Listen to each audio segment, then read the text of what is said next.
We have lived on these plants for thousands of years. In the winter, our caterpillars sleep in the earth, near its roots. When the hills turn green, we come out and eat its leaves. And now we fly.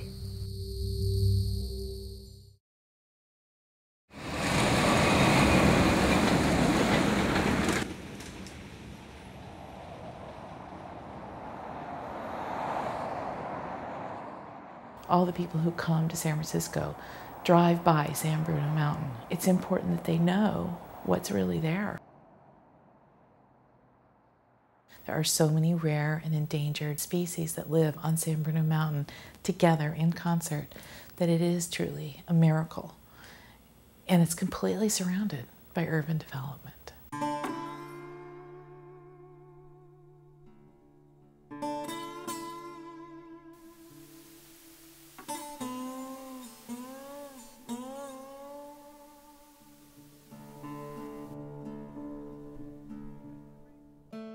This little plant right here is all around. That plant is lupin.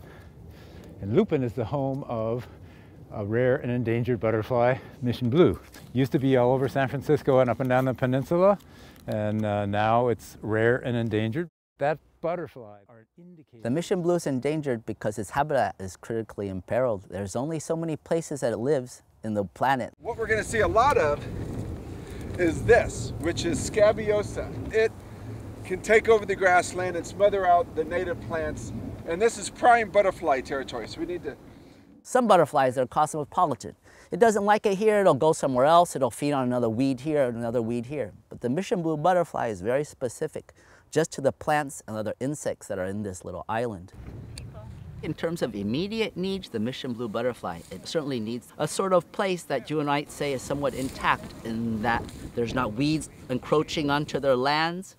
When I was a kid, the only thing you could see was the Bay Bridge, maybe one or two things, and the Coit Tower was the tallest thing on the skyline. Really? None of these houses were here at all. I can remember very clearly the first time I hiked to the top of San Bruno Mountain. I was about 5.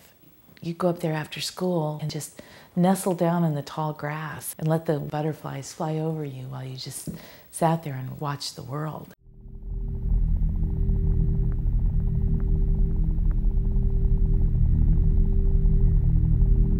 Each spring we go back.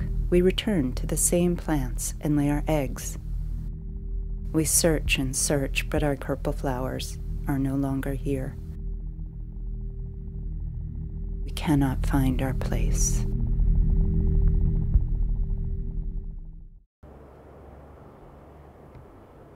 What we're losing, obviously, is right over there. You can see the houses. They're right on top of what was mission blue butterfly. That was a change for the whole United States, starting right here.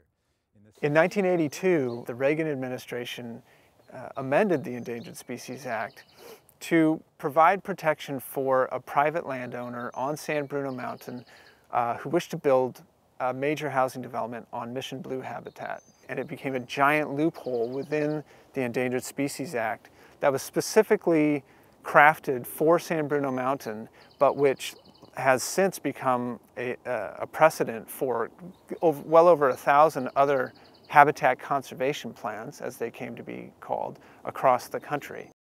The idea of the plan is that the landowners would mitigate for their destruction of critical habitat by enhancing habitat elsewhere on the mountain and paying money in order to perpetuate those projects.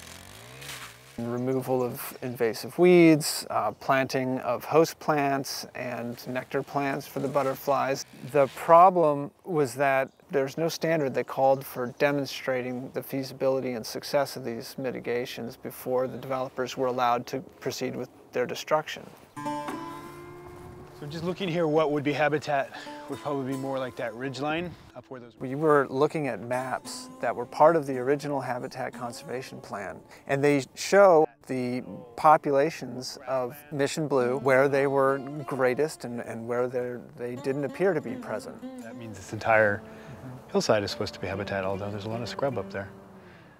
we find in these developments that some of the areas were, according to the maps, absolutely dense populations of these butterflies, which means there were dense populations of host plants and nectar plants in those very areas. Definitely a lot more weeds in here. A lot more fennel here.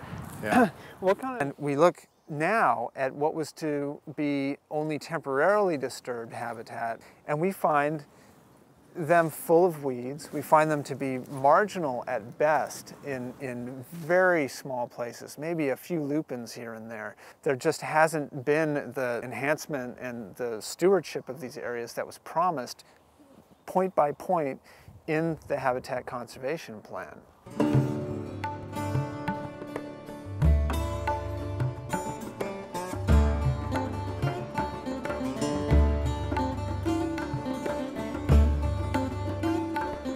Can I give you a flyer about saving the butterfly? We really need everybody to speak up and tell the council no more gigantic houses in the middle of the habitat.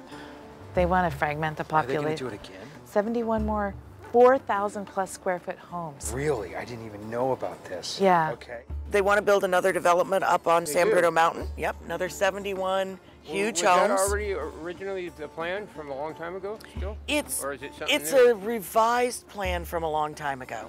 Can I give you a flyer about the... It's a double-edged sword when you live in the same place all your life, because on the one hand you're very attached and very rooted, and it's very difficult because you see the changes and have a basis for comparison. It's like the Last Stand, Jerry. What they split the habitat, I they know won't about Last last. Stand. Yeah. They won't. I will. And then I love you.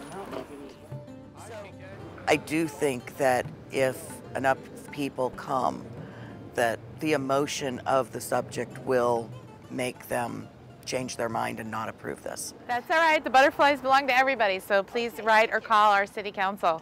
If this was being taken to a vote of the people, we would win, period. Can I give you a flyer? We get such an outpouring of support when we stand out here and talk to people about it, and they're just not aware of what's happening.